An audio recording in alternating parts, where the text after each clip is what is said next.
A man flung coffee straight into the young black boy's face, mid-flight. Just seconds later, a flight attendant stepped forward and made it clear who was really in charge on this plane. No one could have predicted what happened next. "The one you should be worried about isn't me," Lucas said, his voice ice cold. "The police will handle the rest. Every passenger you've harassed, every regulation you've broken, you'll be held accountable. And I'll make sure that happens." Grayson, now pale and trembling with rage, fumbled with his tie in a last-ditch effort to maintain some dignity. But deep down he knew the game was over.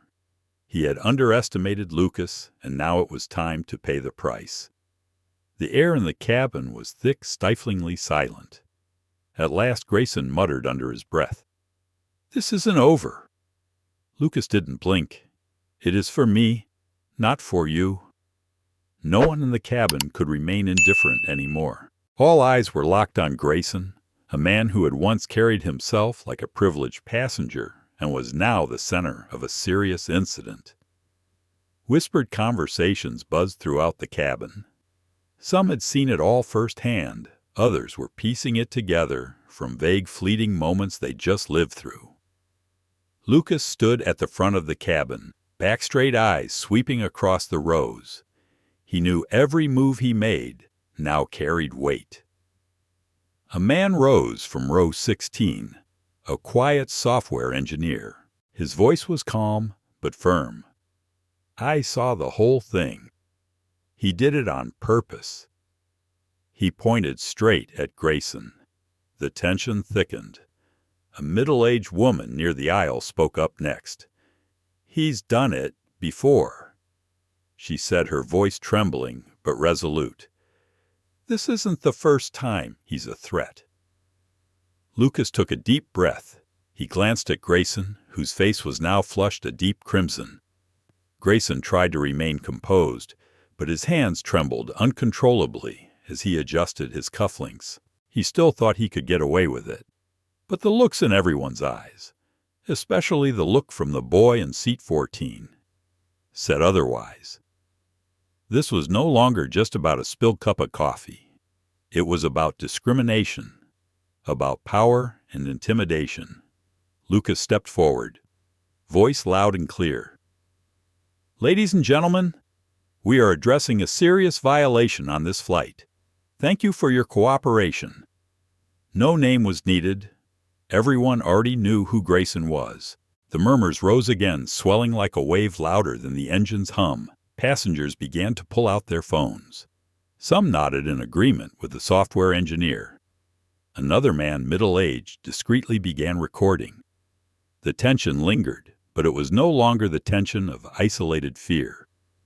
Meanwhile, Tanner, the young black boy in seat 14A, sat curled up quietly, sketching in a small notebook. The dry pair of pants Lucas had given him offered little comfort. Inside he was still gripped by shame and panic. Each line Tanner drew was a way to process what had just happened, to ease the burning in his chest. Lucas approached, his gaze softening at the sight of the boy's quiet resilience. It wasn't just about the pain of being doused with coffee. It was the feeling of being belittled, of being erased from the world around him. He knelt down, his knees cracking from the long flight. Tanner kept drawing, shoulders stiff, his hands trembling slightly. "You're stronger than most adults I've ever met," Lucas said gently. The words, simple as they seemed, were a kind of recognition Tanner had never known. The boy stopped drawing, looked up. His wide eyes met Lucas's, filled with surprise and gratitude. Then slowly a small smile broke across his face, fragile but real. It had all started just a few hours earlier. Tanner, 12 years old, was flying alone. For the first time, he sat quietly in seat 14A, gripping the armrests, heart pounding with nervous excitement. This was his first trip to Los Angeles to visit Uncle Walter, a well-known university professor. His mother had been saving for months, working full days at the grocery store to put together enough for the trip. Tanner had always dreamed of walking down Sunset Boulevard, gazing up at tall buildings, imagining a future as open as the sky ahead. The plane was a miniature world, metal walls, seatbelts, the soft rumble of the engine. Dressed in a white shirt and khaki pants backpack clutched tightly in his lap, he watched those around him with quiet focus. Though still young Tanner had already learned to be polite to avoid drawing attention. He gave small smiles to strangers, doing his best to stay calm in this unfamiliar world. Then a man entered and sat beside him. A man in a gray suit, polished black shoes. His eyes were cold as they glanced over Tanner, his lips tight as if silently questioning the boy's presence in first class. Tanner instinctively shrank inward, trying to make himself smaller to avoid that gaze. And that was how it all began. But what came after would forever change the way Tanner saw the world. Tanner, dressed neatly in a white shirt and khaki pants, sat back in his seat, hands clutching the straps of his backpack. He listened to the unfamiliar sounds around him, the murmurs of passengers, the soft clatter of the beverage cart rolling down the aisle, and the voice of the flight attendant as she made the final announcements before takeoff. He offered a gentle smile to the passengers walking past, but the excitement within him stayed hidden just beneath the surface. The adventures ahead. The thought of meeting Uncle Walter in Los Angeles were enough to quiet any nerves or uncertainty about flying alone. He was ready. He had prepared for this trip, determined to prove to himself and to the world that he could handle whatever challenges came his way. But then the man seated beside him suddenly shifted, drawing Tanner's attention. He had been so lost in his thoughts that he hadn't noticed the change in atmosphere until it swept over him. The man was tall, sharply dressed, likely in his early 50s. His tailored gray suit and polished leather shoes gave off an air of calculated sophistication. As he sat down, his eyes swept over Tanner with a cold, contemptuous stare. He pursed his lips and began adjusting his briefcase with exaggerated care, placing it squarely between them, intruding into Tanner's space. The case was large and took up far too much room, making even small-framed Tanner feel crowded. Tanner felt the discomfort creep in, trying to shrink into his seat to avoid any confrontation. The man's gaze felt predatory, like a hunter assessing his prey. Tanner's hands gripped the backpack tighter, his knuckles turning white. But he said nothing. He knew better than to cause trouble, especially on his first flight. His mother had always reminded him to be polite, to stay quiet, to avoid drawing attention. "People won't always understand you, Tanner," she once told him, her voice tinged with a sadness. Tanner hadn't fully understood at the time. "But you have to remember who you are. Don't let them see they've hurt you," she had said. Grayson, the man sitting next to him, was no exception to that rule. Tanner didn't know anything about him yet, but the look of disdain on his face wasn't just because of Tanner's presence. It was because Grayson believed he was entitled to more than everyone else around him, and that Tanner was just an unwelcome nuisance. Grayson adjusted his tie, cast Tanner a final dismissive glance, then dragged the briefcase even closer, making the space between them tighter still. Tanner tried to ignore it, but the man's looming presence was suffocating. He turned to look out the window, hoping that the world beyond the airplane glass might offer an escape from the mounting tension. Tanner had always been a quiet boy, easy to overlook, easy to underestimate. But now even he could sense the shift in the air, the unspoken tension between them. The other passengers remained absorbed in their own worlds, unaware of the quiet conflict unfolding between Tanner and Grayson. It was just the two of them now, locked in a world of polite discomfort and veiled hostility. Tanner felt a lump form in his throat as the plane began to taxi, the engines roaring beneath him, pushing him back into his seat. It wasn't just the altitude. It was the growing sense that something was wrong, that something was coming that would push him past his limits. Grayson's grumbling started low and nearly drowned out by the engines, but laced with venom. "Kids like this don't belong in first class," he muttered, voice thick with disdain. Tanner went stiff. the words slicing through him like knives. He had worked so hard to earn this trip, to prove he could be independent, to be someone who mattered. But now this man had reduced him to nothing more than a burden, a problem that shouldn't exist. Tanner lowered his head, his heart pounding so fast it felt like it might burst. He wanted to disappear, to sink into the seat and become invisible. But he couldn't. He had to endure it. The words hurt, and though Tanner wanted to fight back to tell the man he had just as much right to be there as anyone else, he stayed silent. His mother had taught him to be patient, to never give people like this the satisfaction of seeing him break. Tanner didn't understand why Grayson was being so cruel, but he knew he couldn't let it crush him. He had to be strong, just like his mother said. The air in the cabin grew heavier, tension rising like a storm. Tanner kept his eyes fixed on the window, trying to tune out the man beside him and the hurtful things he said. He focused on the clouds outside, how they drifted by softly, a reminder that the world beyond was so much bigger than the cramped, stifling space beside Grayson. But the man wouldn't stop. Without warning, Grayson reached out his hand, brushing against Tanner's as he adjusted his seat, lingering far longer than necessary. Tanner's body went rigid. He recoiled instinctively. Grayson's cold eyes locked onto his silent challenge, a flex of control. "Watch your hands, kid." He sneered, his voice laced with malice, as if trying to push Tanner even lower. A shiver ran through Tanner. Shame surged inside him, but he didn't react. He couldn't. The air in the cabin shifted again. The nearby passengers remained oblivious, heads bowed over books or phones, unaware of the quiet war being waged. In seat 14, But Tanner felt every second, every breath, like a weight pressing down on him, forcing him to shrink. And then, as if in a nightmare, Grayson slowly tilted his coffee cup, the scalding black liquid spilling onto Tanner before he could react. The burning sensation soaked through his khakis, and Tanner jolted from the sudden pain, his body seizing up. Tanner felt a lump form in his throat as the pain from the hot coffee spread, soaking through the fabric of his pants and burning his skin. The man sitting next to him didn't move. Instead, he muttered a half-hearted apology, his tone dripping with insincerity. "Oh, I spilled it," he said, his voice full of arrogant satisfaction. Tanner could feel his heart pounding, struggling to keep his tears from falling. He wanted to scream, to stand up and shout, but something inside him held him back, years of being taught to stay silent, to avoid confrontation, to maintain politeness no matter the situation.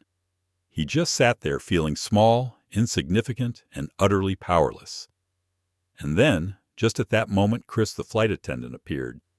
His eyes immediately locked onto Tanner, then shifted to Grayson, assessing the situation with a sharp yet professional gaze. Tanner felt his head spinning, his thoughts becoming foggy and disjointed as the world around him seemed to shrink. He didn't want to be the center of attention. He didn't want anyone to see the pain and humiliation he was feeling. But Chris, with his calm demeanor and reassuring presence, was about to change everything. In the brief silence that followed, one thought flashed through Tanner's mind. Something big was about to happen. Something that would change everything. The sound of the plane's engines roared, filling the cabin as the aircraft climbed higher, cutting through the thin clouds above the city. The seatbelt signs turned off, and the captain's voice came over the intercom, announcing the cruising altitude.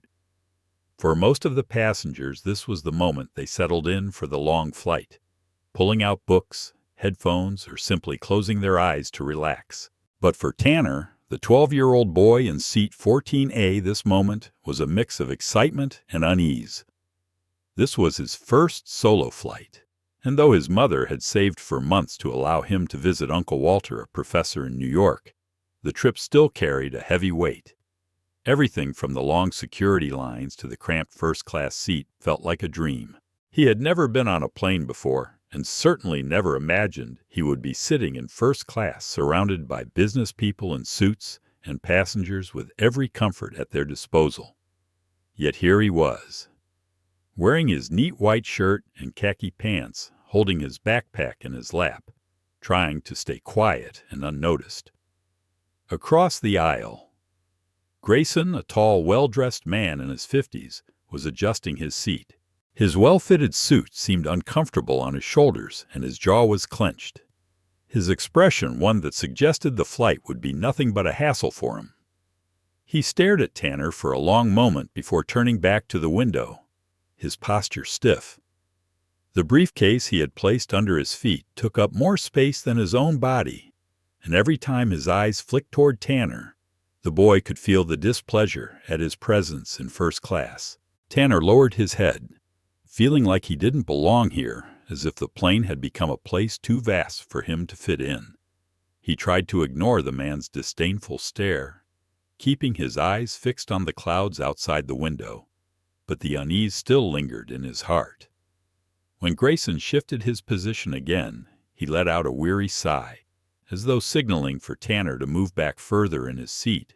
He mumbled something under his breath, loud enough for other passengers to hear, though it wasn't directed at anyone in particular. "Kids like this don't belong in first class," Grayson muttered, his tone dripping with contempt. Tanner's chest tightened, but he didn't react. He didn't want to make a scene.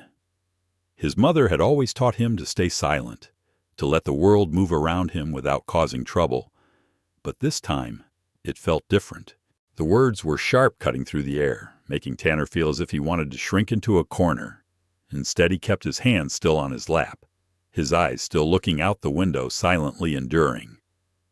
Just then, Chris appeared at the front of the cabin, walking down the aisle with his usual professional demeanor. In his 30s, Chris carried himself with a quiet confidence, every step purposeful and smooth. His eyes scanned the cabin, checking seatbelts, collecting trash, and chatting briefly with passengers. When he approached row 14, his gaze briefly lingered, taking in the exchange between Tanner and Grayson.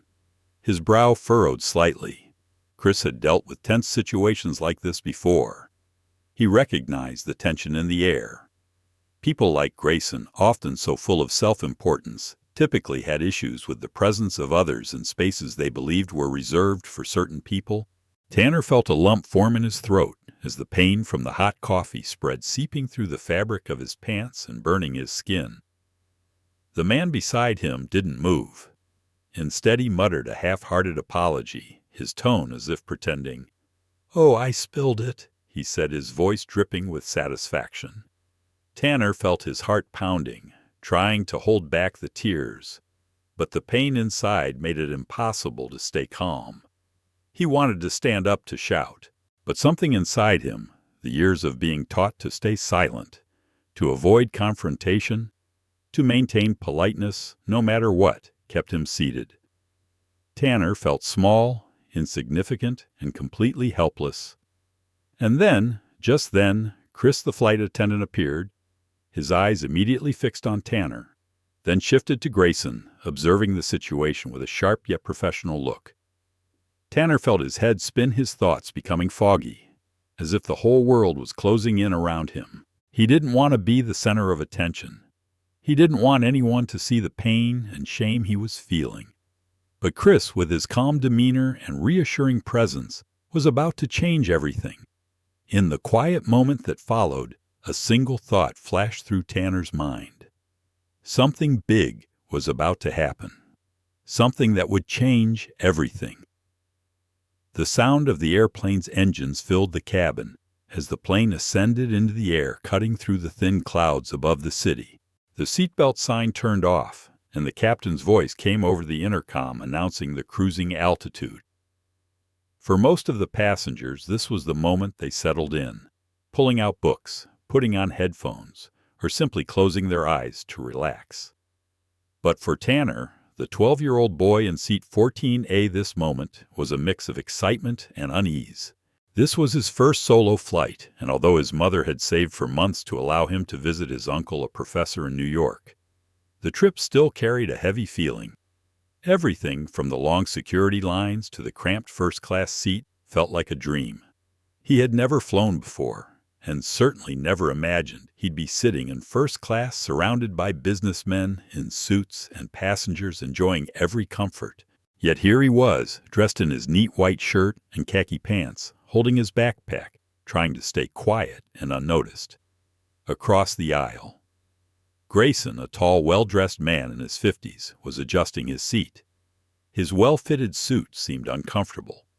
His jaw clenched his face, carrying an expression that suggested the flight would be nothing but a hassle for him. He stared at Tanner for a long moment before turning back to the window, his posture stiff. The briefcase he had placed under his feet took up a great deal of space, and every time his eyes flicked toward Tanner, the boy could feel his displeasure at Tanner's presence. In first class, Tanner lowered his head, feeling like he didn't belong, as if the plane had become too vast for him. He tried to ignore the man's contemptuous stare, keeping his eyes fixed on the clouds outside the window, but the unease still gripped his heart. When Grayson shifted his position once more, he let out a weary sigh, as if signaling for Tanner to move further back in his seat. He muttered something under his breath, loud enough for others to hear, though it wasn't directed at anyone specific. Kids like this don't belong in first class. Grayson mumbled, his tone full of disdain. Tanner's chest tightened, but he didn't react. He didn't want to make a scene. His mother had always taught him to stay silent, to let the world move around him without causing trouble. But this time, it felt different. The words were sharp, cutting through the air, forcing Tanner to fight the urge to shrink into a corner. Instead, he kept his hands still on his lap, his eyes still fixed on the window, silently enduring. Just then, Chris appeared at the front of the cabin, walking down the aisle with his usual confident, familiar air. In his 30s, Chris carried himself with a quiet calm, each step purposeful and smooth. He scanned the cabin, checking seatbelts, collecting trash, and chatting briefly with passengers. As he approached row 14, he began to notice the tension between Tanner and Grayson, his brow furrowing slightly. Chris had dealt with tense situations like this before. He could feel the discomfort in the air. People like Grayson, with their sense of superiority, were often not pleased with the presence of others in spaces they considered reserved for them. Chris stood up straight, his gaze narrowing as he made a decision. He held Tanner's eyes for a moment before turning to Grayson, his jaw clenched. He didn't speak loudly, but the calmness in his tone carried a weight that was unmistakable. "I'll handle this," he said, his voice sharp, almost too soft for anyone else to hear. The atmosphere around them shifted, something heavy began to settle between them. But Chris didn't wait for a response from Grayson. He turned away, gesturing for another flight attendant to continue, serving his voice low as he issued instructions. But his mind was no longer there. Something deep within him had broken. He had stayed silent for too long in his life. For too long he had endured the blows, the insults. But today was different. Today, he would not let this man get away with it. Grayson smirked, still unaware of the gravity of the situation. He didn't know, but Chris was not just a flight attendant. He wasn't just someone who served drinks or helped passengers find their seats. No, Chris was trained for moments like this. His training had prepared him for situations like this. He stepped away from Tanner and walked back to the galley. Tanner sat motionless in his seat, the coffee still fresh on his thigh, still burning. His thoughts were fuzzy, his heart still pounding in his chest. But he couldn't shake the feeling that something was about to change. He didn't quite understand it. He didn't know what would happen next, but for the first time in a long time, he felt a glimmer of hope. Someone was standing up for him. Someone would make things right. As Chris moved away from Grayson, the air between them thickened, and the plan began to form. It was no longer just about coffee. It was about respect, dignity, and standing up for what was right. This moment, this flight, had become something bigger than both of them. It was about justice and the storm inside. Chris was about to explode. Tanner didn't know what was coming. But the murmurs and the sting from the coffee were just the beginning. Something was about to happen that would change everything. Chris led Tanner to the galley, his hand gently guiding him down the narrow aisle as the passengers murmured behind them. The air there was thick with tension, a suffocating reminder of what had just happened at row 14. Tanner's eyes were downcast, his face unreadable, but Chris could sense the storm brewing inside him, a storm that could shatter the fragile peace of the flight.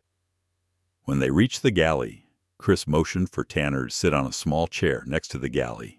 He opened a cabinet and pulled out a change of clothes. It was the airline's standard issue. Simple gray fabric designed for any passenger. Chris's fingers brushed over the fabric as he handed it to Tanner, his heart heavy. He couldn't imagine the pain Tanner must have endured, not just from the hot coffee, but from the humiliation of it all. The boy, only 12 years old, had already endured more than most people would in a lifetime. "Here, change into these," Chris said gently, his voice powerful yet soft. He understood that this moment was fragile, that Tanner's sense of security was vulnerable. Tanner didn't respond. He didn't immediately take the clothes. His small hands trembled, his eyes fixed on the floor, avoiding looking at Chris. But his silence spoke volumes. There was a deep weight in it, something larger than the pain from the coffee. Chris, understanding the need for space, didn't push. He gave Tanner time. As the awkward silence stretched on, Chris found himself lost in thought, memories of his own past flashing through his mind. It had been years since Chris had experienced the kind of shame he was witnessing now. Years since the flight, where the color of his skin had attracted the attention of people like Grayson. He could still remember the sharp sting of that moment, the whispers, the covert insults, and the venomous words that seemed aimed at destroying his dignity. But that was the past. Today, Chris had power. The power that came from authority, from the ability to act, from the capacity to make things right when they were wrong. But as Tanner began to change, Chris's mind never rested. His eyes constantly flicked to the passenger log. There it was, the name he had feared, Grayson. He had checked the passenger list earlier, and his heart had sunk when that name appeared on the screen. He had hoped it was a mistake, but it wasn't. Grayson's name had been flagged, and not long after, Chris had pieced everything together. This man had found his way onto this flight, even though he was on the banned list. Chris stood up quickly, his fists clenched. His first instinct was to confront Grayson immediately, but he knew he had to be smart. He needed to act strategically. The situation was escalating too quickly to rely on brute force. The risks were too great. Without a second glance, he grabbed the radio and pressed the button. His voice was calm, yet laced with urgency. "Head flight attendant, I need to speak with you now." His words were clear, precise. There was no time to hesitate. As he waited for a response, his mind raced with possibilities, with what he could do, how to fix everything. His years in the aviation industry had taught him one thing: patience was a virtue. But right now, there was no time for patience. The atmosphere was charged, demanding immediate action. The voice of the head flight attendant crackled over the radio. "Okay, Chris, I need you to get the passenger list and conduct a full background check on Mr. Grayson." Chris's voice dropped lower. "His name has been flagged. He's been involved in incidents on previous flights." Chris turned back to look at Tanner, who had finally changed into the airline's uniform. His face was still pale, his shoulders hunched, making him appear smaller than usual. But now in Tanner's eyes there was something different. He was no longer the frightened boy who had been splashed with coffee. There was a spark, a small flame of determination that Chris recognized. Tanner wasn't going to let this man, this prejudiced stranger, win. Chris knelt in front of him, his voice gentle but firm. "You're not in trouble. Tanner, this isn't your fault. Okay, I need you to know that no one has the right to treat you like this. What he did was wrong, and we're going to make him pay for it." Finally, Tanner looked up, meeting Chris's gaze. His lips parted as if he wanted to say something, but no words came out. Instead, he just nodded a small motion, almost imperceptible. But it was enough. It was a sign that Tanner was starting to trust him, starting to understand that someone was going to stand up for him. Chris's eyes stayed fixed on Tanner's face as he stood up and checked the flight manifest one last time. Things were becoming clearer. This wasn't just a rude, arrogant passenger. This was a bigger issue, a pattern of behavior, a series of violations, and a man who had been exploiting the system for his own gain. Grayson had no idea what was coming for him, but Chris did, and he was ready to confront him. As the flight continued, Chris kept his eyes on the passenger cabin, his mind working at full capacity. He wasn't just a flight attendant. He was a protector, a warrior for justice in the skies. And today, he would ensure that Tanner's innocence wasn't just protected, it would be honored. With a deep breath, he turned and walked toward the main cabin, his steps steady. The time to act was coming, and when it did, nothing would stop him from making sure Grayson would never fly again. Chris walked through the passenger cabin, the sound of his shoes echoing with purpose. His hand, once steady in the air, now gripped the armrest to maintain balance. Not from the plane's turbulence, but from the adrenaline building in his veins. His mind was focused, but his heart was racing. The last few minutes had been a whirlwind of tension, and Chris had promised himself he would resolve this situation with more than just professionalism. Today he would use every bit of his power to ensure Tanner was protected. As he neared row 14, he saw Grayson still sitting there, arms crossed, his eyes narrowed. The man looked up at Chris, his mouth curling into a dissatisfied smirk. "Is this still about the coffee?" he sneered, his voice dripping with mockery. Chris stared at him, his gaze sharp and unwavering. "It's not just about the coffee," Chris thought, but he said nothing. Grayson was a distraction, an excuse to deflect from the deeper issue at hand. Grayson wasn't just a clumsy passenger, and Chris had seen enough to know something more was going on. He took a deep breath, his posture solid. He needed to stay calm to assert control over the situation. For right now, Grayson was the one who thought he had all the power. "Mr. Grayson, we need to speak privately." Chris said, his voice low but certain. There was no room for argument, no time for games. Grayson snorted, clearly annoyed by the request. He slouched back into his seat, letting out a loud sigh, as if to show his displeasure. "Oh, this must be really important," he muttered sarcastically, rolling his eyes before standing up.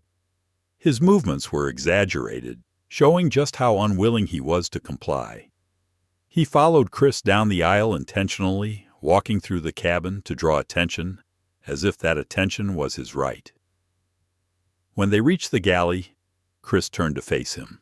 The door closed behind them, isolating them from the outside world. The soft hum of the plane's engines was the only sound between them. In the confined space, the tension was palpable, almost suffocating. "You're under investigation for misconduct on several airlines," Chris said, his voice, even each word clear in stark contrast to Grayson's indifferent attitude. "You're not going to get away with this."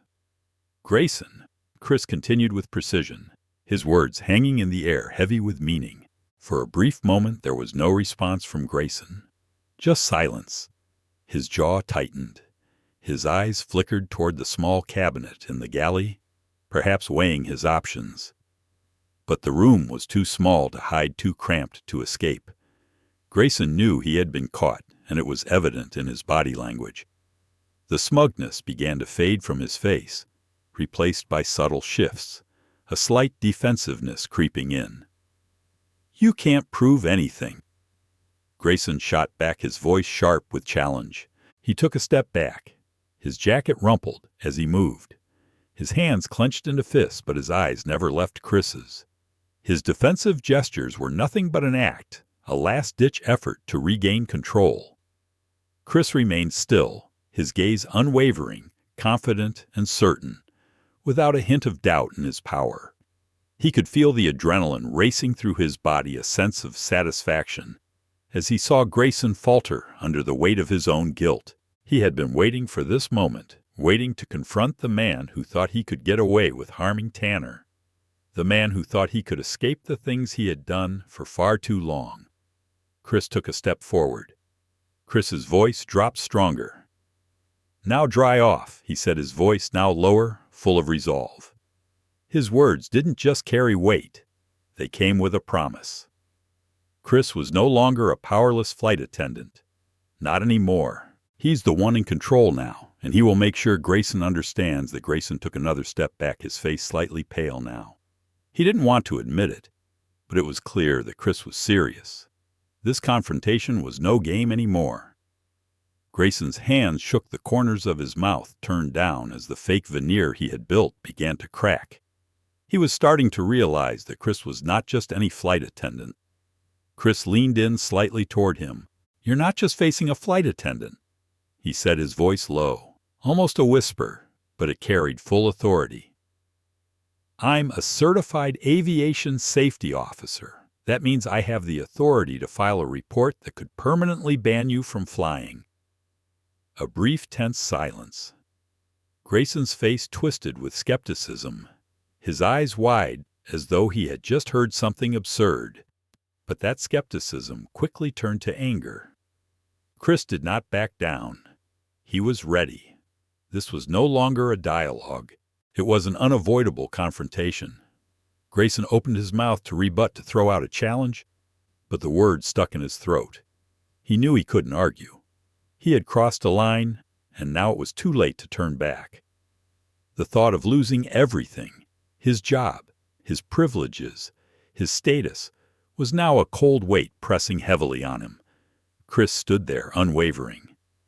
"You made a mistake," he said, his voice a little softer, though still sharp, "and I'll make sure you pay for it." Grayson's hand trembled at his side, his frustration growing. He was defeated, but he wasn't ready to surrender. "This isn't over," he mumbled under his breath, but his words no longer held the same sharpness. Chris didn't respond to the threat. Instead, he walked over to the tablet in the galley where he had already opened Grayson's flight record. He flipped it around, showing the man a long list of complaints, the dark marks on his record from other airlines, clear evidence that this wasn't the first time he had been involved in incidents on flights. Grayson's eyes flicked over the screen, his face turning red as he saw the overwhelming evidence. He knew in that moment that there was no way out. He could deny everything, but the truth was right in front of him. The game was over. Chris stood up straight, his face resolute. Though there was little left to say, this was enough for Chris to know he was making a difference, that the fear in Tanner's eyes was beginning to fade, even if just a little. But the fear hadn't disappeared. It was still in his gaze, buried deep beneath the surface. Chris could see that it wasn't just the coffee. It wasn't just the humiliation. It was the realization that not everything always went the way it should, that people like Grayson, who felt untouchable, could get away with their actions for so long. Not just one individual. This was a message to everyone around them that justice wasn't always guaranteed. Chris gritted his teeth and stood up, his thoughts briefly returning to the man sitting in row 14.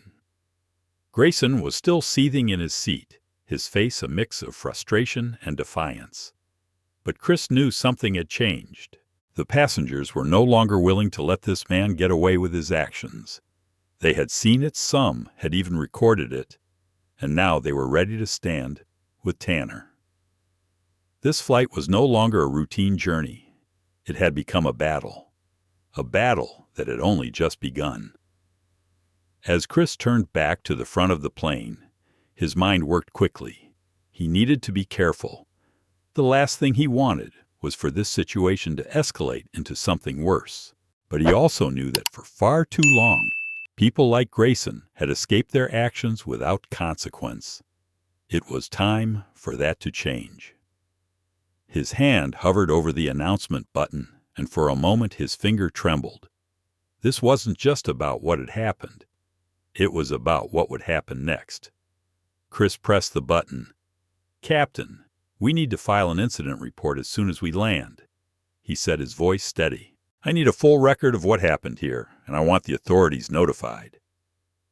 There was no turning back now. Behind him, the passengers began to gather, one by one. They stood from their seats, moving down the aisle, speaking to each other, their voices growing louder. Some had witnessed the events firsthand. Others had heard about it as soon as they boarded the plane. But now they all shared one common truth. What had happened to Tanner was wrong, and they would not let it be forgotten. Chris glanced back at Tanner once more. The boy was still drawing his pencil, moving furiously across the page. But this time there was a new light in his eyes, a resolve, a quiet determination. Tanner was no longer just a victim. He was someone who had been seen, heard, and protected. As the plane continued on its course, the atmosphere in the cabin had changed. No longer was it a space of fear and unease. It had become a space of solidarity where passengers, strangers, just moments before, now shared a common goal. And at the center of it all was Tanner, a quiet hero in his own right, drawing his way through the chaos of his first solo flight. The stage had been set. The plane was nearing its descent, and the moment of confrontation was fast approaching. As the plane soared through the sky, Chris felt the unease still hanging over him. The turbulence from earlier had settled, but the air on the plane still felt unfamiliar. He couldn't shake the uncomfortable feeling that this situation wasn't over yet, an unsettling awareness that this wouldn't end just yet. Tanner sat silently in the galley, now dressed in the dry pants, drawing in his sketchbook. But Chris could still see the slight trembling in the boy's hands. The incident with Grayson had shaken him more than he let on. And it wasn't just Tanner who was affected. The other passengers, those who had witnessed the intentional coffee spill, now felt the tension as well. They had seen what Chris had seen, the calculated hostility in Grayson's actions. They were witnesses, and Chris knew their testimonies would be the key to ensuring justice. Chris pressed his headset and spoke softly, knowing the captain was listening. "Captain, we need to file an incident report as soon as we land," he said, his voice steady, though his heart was pounding. "You're no longer a flight attendant. Today you're a protector." The response came quickly and understandingly. "Got it, Chris. We'll have everything ready when we land." A wave of relief washed over him, but it was fleeting. As soon as the plane landed, Grayson would be met by ground security. Chris had no illusions about how things would unfold once the plane touched down, but there was still one important task: gathering evidence, ensuring Grayson couldn't wriggle out of it. Chris turned away from the radio and moved toward Tanner, who had stopped drawing and was now staring at the floor, lost in thought. The boy's body language spoke volumes. His shoulders hunched, his head down, as if the weight of everything that had happened was bearing down on him. "Hey, Tanner," Chris said gently, crouching down to the boy's level. "I need to ask you a few questions. Okay? It'll help us help you." Tanner nodded without speaking, his eyes briefly flicking to Chris's face before quickly looking away. Chris's heart ached as he watched the boy shrink into himself, but he pushed that feeling aside. Now's not the time for sympathy. Now's the time to act. He led Tanner to a nearby seat and pulled out a tablet from his bag. "I need you to tell me exactly what happened with Grayson. Can you do that?" "Remember everything you can," Chris urged. Tanner hesitated, his hands tightly gripping the edge of his sketchbook. But then he spoke, his voice barely audible, almost inaudible. "He poured coffee on me. But I don't think it was an accident. It's like he wanted to hurt me." Chris frowned. It wasn't just the words Tanner said, but the way he said them. There was a fear in his voice that Chris couldn't ignore. A fear born from experience, from knowing the feeling of being attacked for no reason other than the color of his skin. Chris gripped the tablet tightly, his finger tapping resolutely on the screen. "Did he say anything else?" Chris asked, his voice calm but unwavering. Tanner nodded slowly, his voice stronger now. He said, "Kids like this don't belong in first class." Chris gritted his teeth, but he forced himself to stay steady. This wasn't the time for anger. This was the time for collecting evidence. He gave Tanner's shoulder a gentle pat, offering him a reassuring smile. "Thank you, Tanner. That's really helpful." Chris turned to leave, but Tanner's voice stopped him. Will they make him leave the plane?" Chris's gaze softened. He crouched down again, looking directly into Tanner's eyes. "Yes, they will. But I need you to know something. This isn't your fault, and nothing can stop us from holding him accountable." Tanner's lips trembled as if he wanted to say something, but then he fell silent, his gaze wavering between fear and relief. Chris patted his shoulder once more before continuing his work. Other passengers, those who had witnessed the incident, were now beginning to speak up. Chris had approached some of them, asking what they had seen. An elderly man sitting in row 16 seemed to recall the event in great detail, his hands trembling as he spoke, his voice a little shaky from the events that had unfolded. "I saw him spill the coffee." Slowly, he said, his voice calm, but betraying an undeniable sense of shock. "He didn't spill it. It was deliberate. I saw it clear as day." Chris nodded, recording the man's words on the tablet. This wasn't just about what Grayson had done to Tanner. This was about exposing a pattern of behavior, about making sure someone who thought they could get away with everything was held accountable. Chris's finger moved swiftly across the screen, compiling the testimonies into one file. The more evidence there was, the harder it would be for Grayson to deny what had happened. He continued on to the next witness, a young woman seated in the row behind Grayson. She had also witnessed the incident, though her memory was a bit unclear. But what she did remember was crucial. "I saw him yell at the boy." She said, her eyes wide with concern, "and then I saw him push the coffee cup toward him. It couldn't have been an accident. It just couldn't have been." The resolve in Chris's heart grew stronger with each passing moment. Now he knew for certain this wasn't just an isolated incident. This was something deeper, a reflection of the kind of person Grayson truly was. When all the testimonies had been gathered, Chris sent the compiled evidence to the captain, who would pass it on to the authorities as soon as they landed. He then contacted the ground security team, informing them of what was about to happen. "Everything is set." Chris murmured to himself, a sense of purpose rising within him. But when he looked back at Tanner, who had returned to his seat and was drawing again, Chris couldn't help but feel a sense of pride swell within him. This boy, this brave boy, had endured more than most people could ever understand, and now he was becoming a part of something bigger than both of them. This wasn't just about the cruelty of one man. This was about standing up, about drawing a clear line. The final leg of the flight passed in a haze of preparation. Chris's mind raced with the steps he would take as soon as they landed, imagining the confrontation with Grayson and what would happen next. As the plane began its descent, Chris moved toward the front of the cabin, his hand resting on the announcement button. He spoke calmly, but with an undeniable authority. "Ladies and gentlemen, we are beginning our descent. Please fasten your seatbelts." He glanced around the cabin, meeting the eyes of the passengers who had helped him piece together the truth. They were now his allies, united by the injustice they had witnessed and the actions they had taken. And then there was Tanner, still drawing still, silently working, but now in his eyes there was something new. The tension in the cabin seemed to ease as the plane touched down, the wheels hitting the ground with a soft thud. Chris's heartbeat quickened. The game was nearly over, but it wasn't finished yet. Not by a long shot. Grayson had no idea he was walking into the very trap he had set for himself, and when he left the plane, he would have to face the consequences of his actions. But this time there would be no arrogance or defiance. This time there would be no way out. The sound of the plane's engines hummed steadily, a low and calming rhythm that should have provided reassurance. But to Tanner, it was more like the heartbeat of anxiety reverberating endlessly. He sat still in his seat, his hand gripping the edge of his sketchbook, his thoughts racing faster than the plane itself.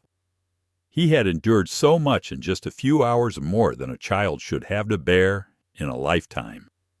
This first solo flight should have been a journey of discovery, a story to tell friends.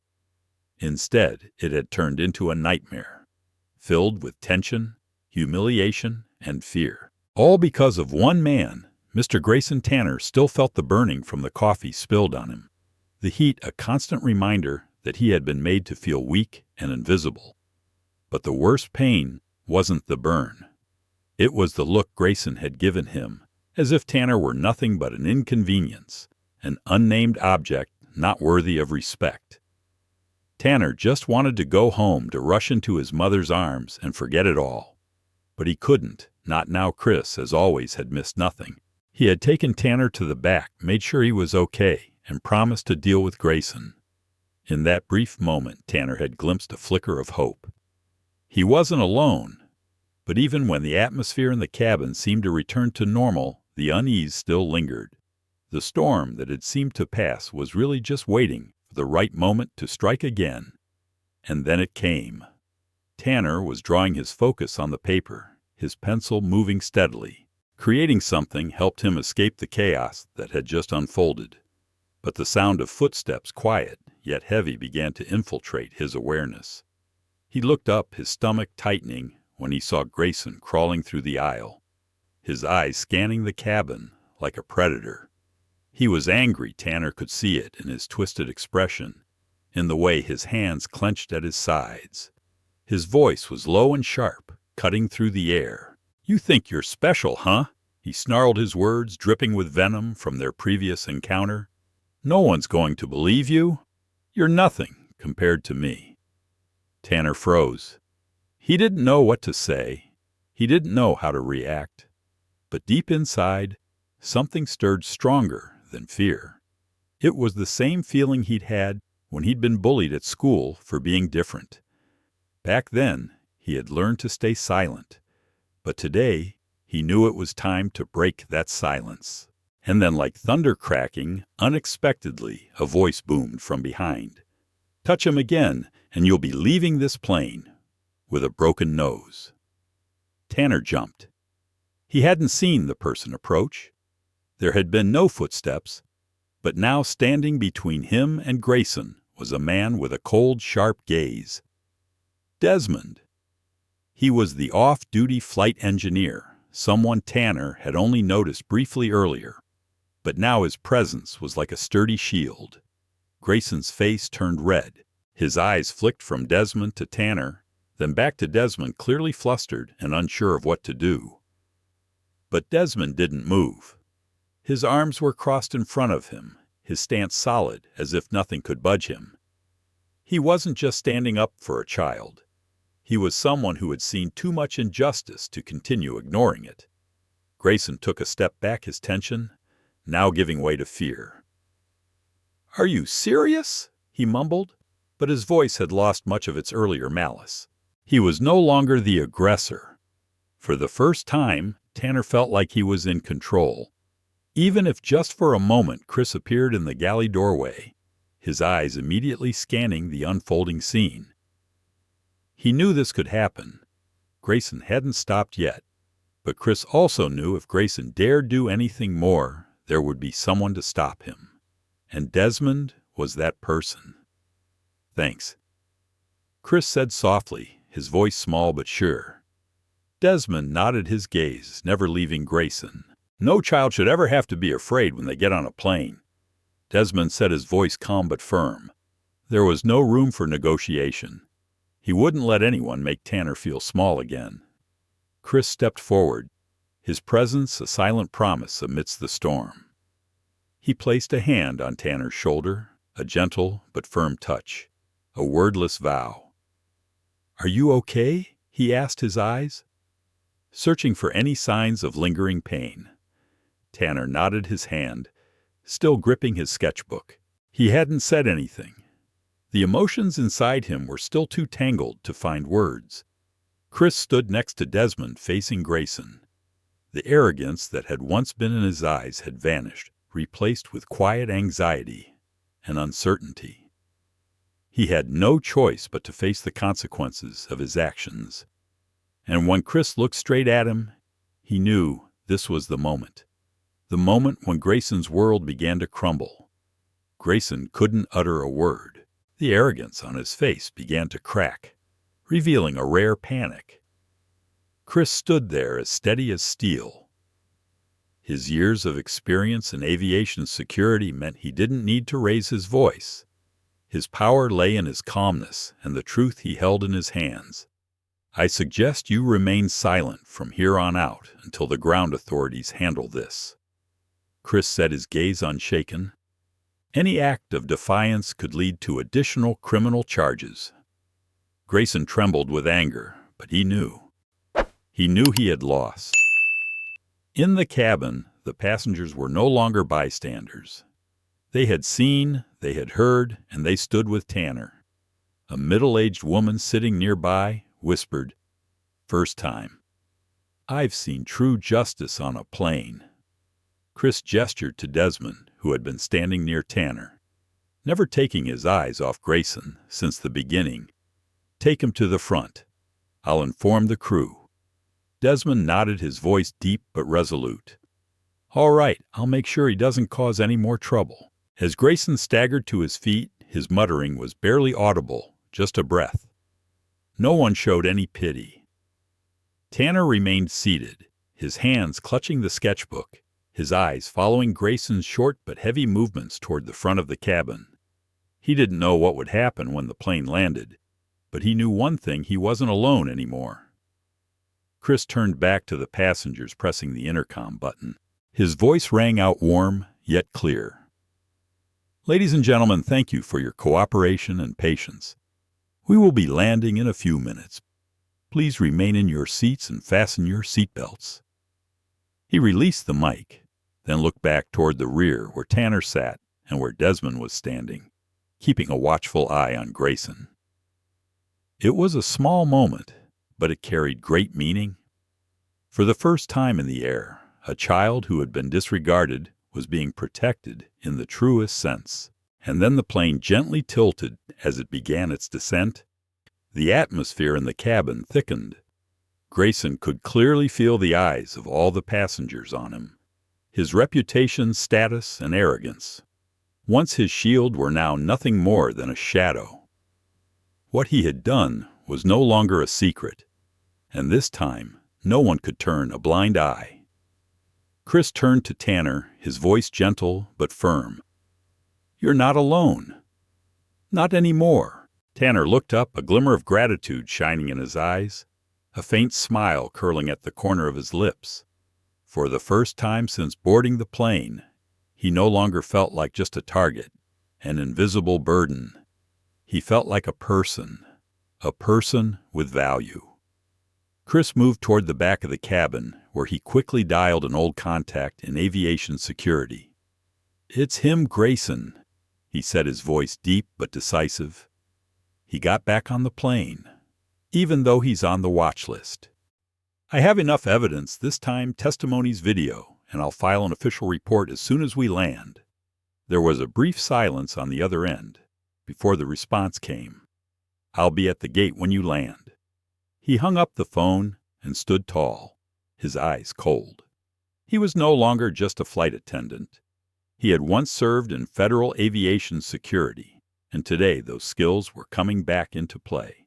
Chris walked purposefully down the aisle, his gaze locking onto Grayson, who was still sitting motionless in row 14, his hand tightly gripping his phone. When Chris reached him, he stopped. "Mr. Grayson, we need to talk privately," he said calmly. Grayson didn't even bother looking up, but as Chris remained standing, he reluctantly glanced up, his eyes full of disdain. "Is this about the coffee again?" "I told you it was an accident." "No, this isn't just about coffee. This is about your repeated misconduct. I've checked the records. You've been warned on other flights, and this time you won't get away with it." Grayson's face turned red, his voice coming out in a snarl. "You're just a bottom-tier flight attendant, thinking you can scare me." Chris didn't flinch. I'm a certified federal aviation security officer. I have the authority to have you removed from this plane and report you to have you permanently banned from flying." That statement hit Grayson like a punch to his arrogance, his face drained of color. "That can't be," but I just did. The plane began its descent. As the passengers prepared for landing, Chris made his way to Tanner, the boy still clutching his backpack. "We're almost there," he said gently. "You didn't do anything wrong, Tanner." You need to remember that Tanner turned to him, his eyes filled with sadness but no longer avoiding contact. "Why does he hate me?" Chris's throat tightened. He sat down next to Tanner. "Because some people fear what they don't understand. But today, we won't let fear win." Outside the window, the skyline of New York gradually appeared through the clouds. The city lights sparkled like a promise. Below, federal security officers were waiting. Chris had alerted them while the plane was still in the air. This time, Grayson wouldn't escape. The captain's voice echoed through the cabin. "We've reported the incident. Thank you for your cooperation." Everyone understood. This wasn't a regular flight. This was the moment of truth. Tanner returned to his sketchbook. His pencil marks seemed to rewrite the very story he had lived, not as a victim, but as someone who had overcome. Tanner, sitting quietly in row 14A. The final sketch in his notebook now clear a bird soaring through the sky of freedom. He didn't know why he chose that image. Perhaps because he too longed to escape the suffocating reality that had been holding him back. The boy who had quietly boarded the flight with excitement to meet his uncle had now gone through a battle no one had anticipated. At the front of the cabin, Chris, the veteran flight attendant and also a secret federal agent, had completed all the necessary preparations. He was no longer just the one who served orange juice or smiled at passengers. He was the one who had exposed Grayson, a repeat offender who had always used money and status to escape consequences. The plane began its descent. On the crew's radar screen, the city of New York appeared as a glowing maze. As they got closer, the heartbeat of everyone in the cabin seemed to beat in sync with the sound of the engines. But only Grayson couldn't stay calm. Sweat poured down his forehead, his eyes constantly darting to his phone, trying to make a call for help. Useless. The signal was gone, and so was his hope. Chris walked up. "You are not to leave your seat until instructed," he said, his voice not loud, but firm. Grayson jumped to his feet, jerking his hand off the armrest. "You're nobody to order me around." He snapped, his face turning bright red. "Not nobody." Chris raised an eyebrow. "I'm the person who is going to escort you off this plane, in handcuffs today." The cabin door opened. Two federal marshals stepped inside with a cold demeanor, their black uniforms contrasting sharply with the white light inside. One of them stepped forward, his gaze unwavering. "Mr. Grayson, please come with us.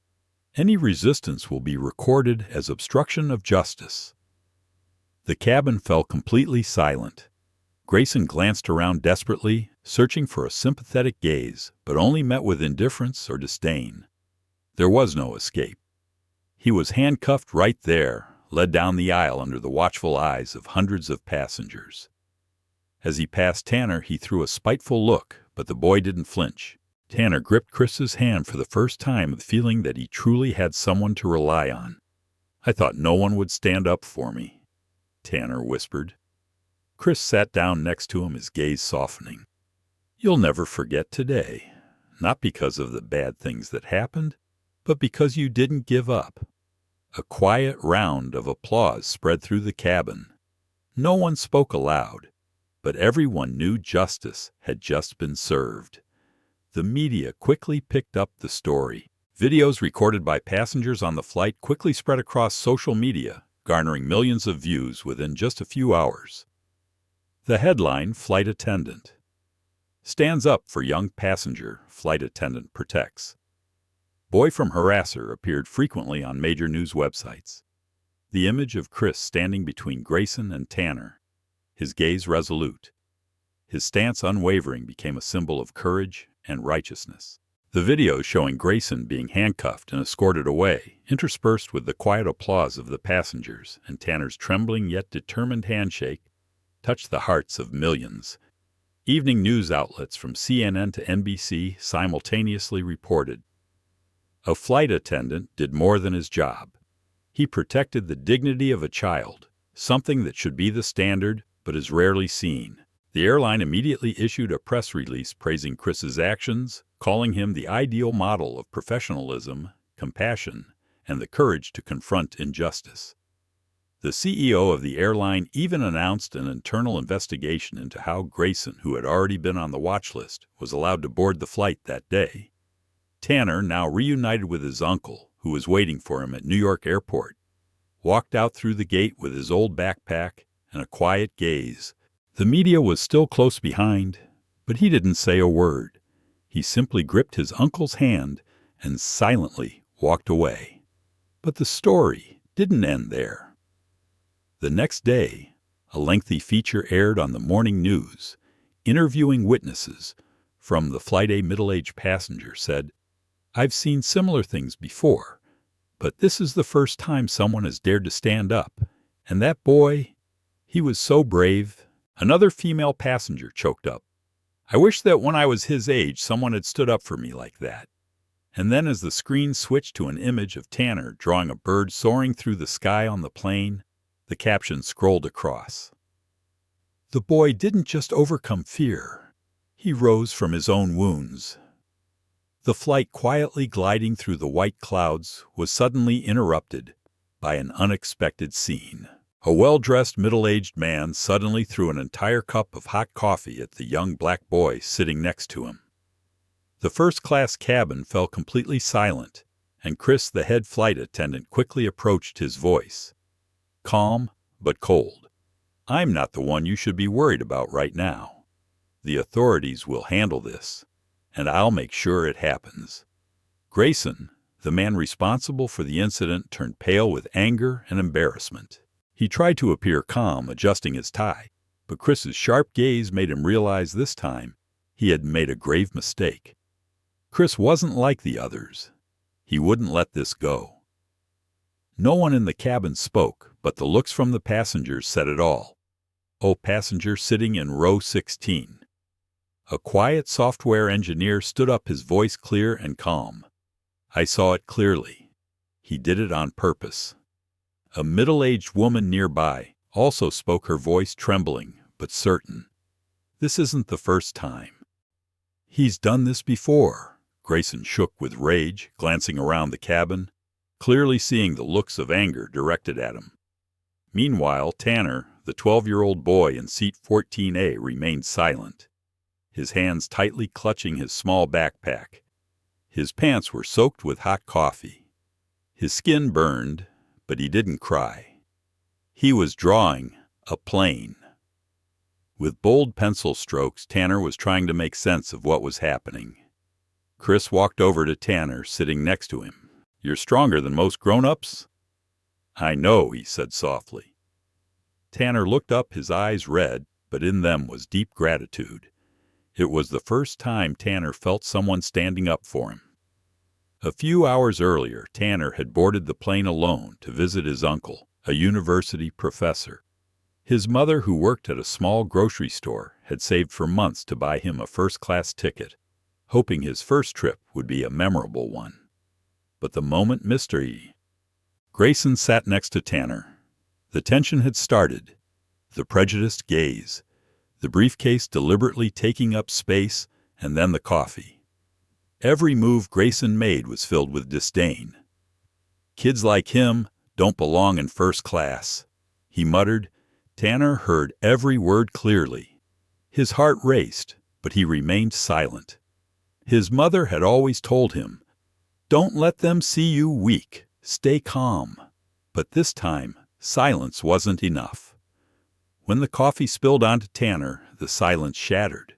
The contemptuous words, the violent act. It couldn't have been an accident. And Chris knew it well.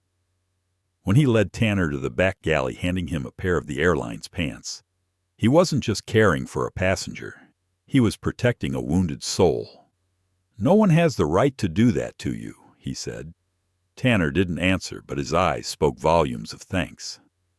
Meanwhile, Chris quietly checked the passenger list. Grayson's name appeared with a red flag. He had heard of him, someone who had been warned for inappropriate behavior with crew members on previous flights. But somehow he had still boarded this one. "Not again," Chris picked up the radio. "I need an investigation on Mr. Grayson. He may have violated his no-fly status." The security officer on the other end confirmed that they would cooperate when the plane landed. The moment the plane touched the runway was when Grayson began to panic. He jumped to his feet, trying to push through the crowd to escape. But Chris blocked his path. "Sit down!" And as two federal agents entered the cabin, the atmosphere froze. "Mr. Grayson, please step off the plane." Under the watchful eyes of hundreds of passengers, Grayson was handcuffed and escorted away. No longer a successful businessman, he was now a defeated man exposed for his true nature. As for Tanner, the boy who had silently endured, he gripped Chris's hand, trembling slightly. "I didn't think anyone would stand up for me," he whispered. Chris smiled. "You stood strong, and that's the most memorable thing." When the plane had landed and all the passengers had disembarked, the noise of the flight slowly faded into silence. But some things cannot just disappear like that. Some moments will remain etched in memory. Not because they were shocking, but because they awakened something very real. Something very human in us. We witnessed a 12-year-old boy confronting injustice high in the sky. And then in that seemingly isolated and harsh place, a person appeared not needing a superhero cape, not needing a glowing halo, just the courage to stand up and defend what is right. The actions of that flight attendant were not just a response to an emergency situation. They were a message, a reminder that in a world that can sometimes feel cold and indifferent, there are still people willing to step out of their comfort zone to speak up. Not everyone can change the world, but everyone can change the world for someone else, simply by standing up for justice. And then something miraculous happened. A boy who had once trembled and remained silent now smiled. Not because the pain had disappeared, but because he knew he had been heard, acknowledged, and above all respected. That boy would grow up carrying the memory of an extraordinary flight, a flight that taught him about courage, compassion, and the power of saying no to injustice. If today's story moved you, if it reminded you of a time when you stayed silent, then remember, you can always be the one to break that silence. Be the one to make a difference, even if it's the smallest one for someone who needs to be defended. And if you believe stories like this should be shared, stories that are not sugar-coated, that don't judge but simply show how people treat each other with compassion, then leave a like, share this video with those you care about, and subscribe to the channel to continue our journey of telling the important stories. Thank you for staying until the end. Thank you for believing that kindness still exists even on a flight that seemed quiet. See you in the next stories.